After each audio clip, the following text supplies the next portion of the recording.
Assalamualaikum warahmatullahi wabarakatuh. Selamat pagi atau selamat siang Ibu dosen. Perkenalkan, nama saya Radik Ramadan dengan NPM 24351078 dan dari kelas 4G. Pada kesempatan kali ini, saya akan mempresentasikan hasil proyek UAS mata kuliah Sains Data yang berjudul Analisis Dataset Metabolic Syndrome menggunakan Machine Learning. Bagian pertama, pendahuluan.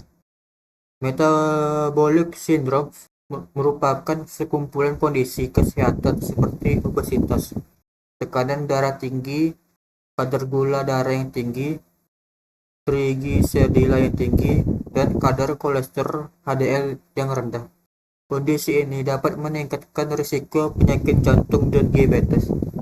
Pada proyek ini, saya menggunakan dataset metabolic syndrome untuk melakukan analisis data kesehatan serta membangun model machine learning yang mampu mengevaluasikan apakah seseorang mengalami metabolic syndrome atau tidak. Tujuan dari proyek ini adalah menganalisis karakteristik dataset, melakukan eksplorasi data analisis atau WEDA, membersihkan data, membangunkan model klasifikasi, kemudian mengevaluasi performa model yang dihasilkan. Bagian kedua, metodologi.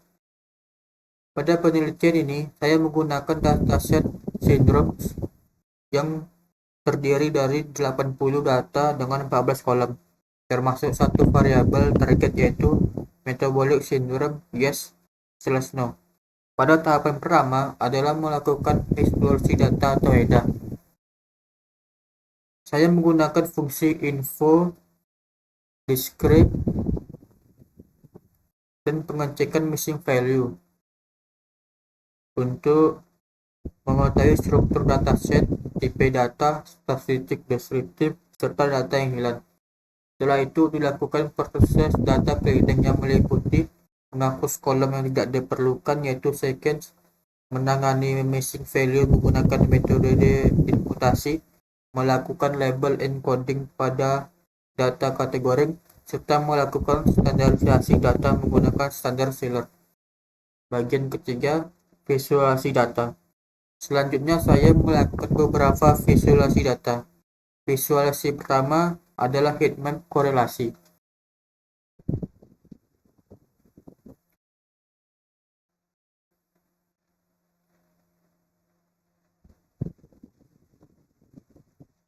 Yang digunakan untuk melihat hubungan antar variabel numerik. Kemudian saya membuat histogram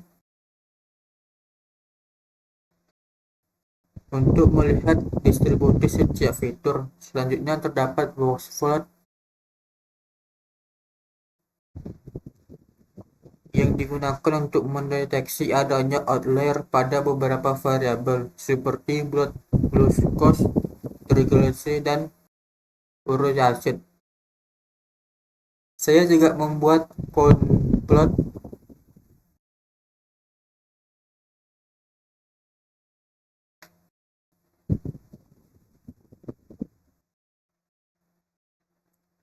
untuk melihat distribusi kelas target metabolic syndrome. Pada tahap awal masih ditemukan label 0, 1, yes, dan no, sehingga dilakukan proses encoding agar data menjadi konsisten.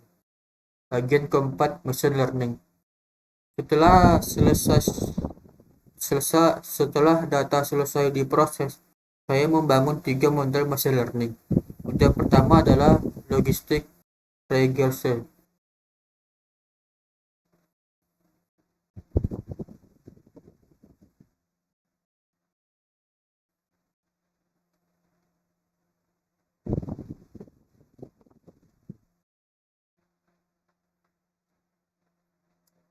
Model ini memperoleh nilai akurasi sebesar 81,25%. Selanjutnya adalah decision tree. Model ini memperoleh akurasi sebesar 87,5% dengan nilai precision, recall, dan advanced score yang cukup baik. Model ketiga adalah random forest. Random Forest juga memperoleh akurasi sebesar 87,5%. Setiap model dievaluasi menggunakan 3 metrik, yaitu akurasi, classification report, dan conversion matrix. Conversion matrix digunakan untuk melihat jumlah prediksi yang benar maupun yang salah pada masing-masing kelas. Hasil evaluasi.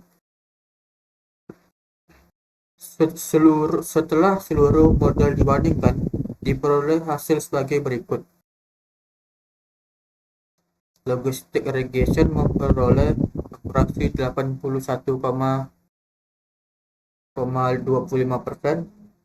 Decision tree memperoleh akurasi 87,5%.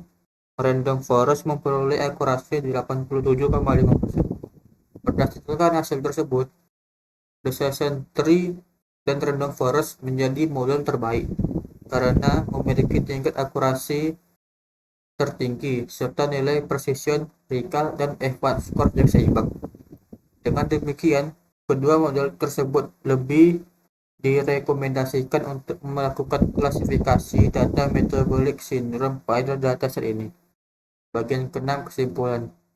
Berdasarkan proyek yang telah dilakukan, dapat disimpulkan bahwa proses analisis data berhasil dilakukan mulai dari tahap EDA, data cleaning, visualisasi data, pembangunan model machine learning, hingga evaluasi model.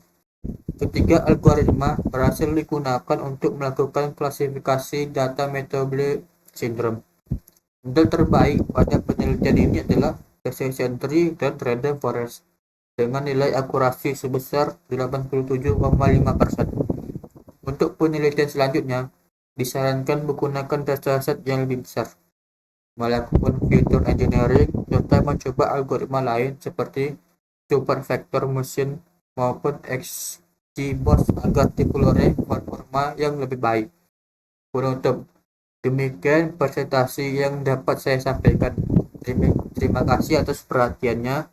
Mohon maaf apabila terdapat kekurangan. Wassalamualaikum warahmatullahi wabarakatuh.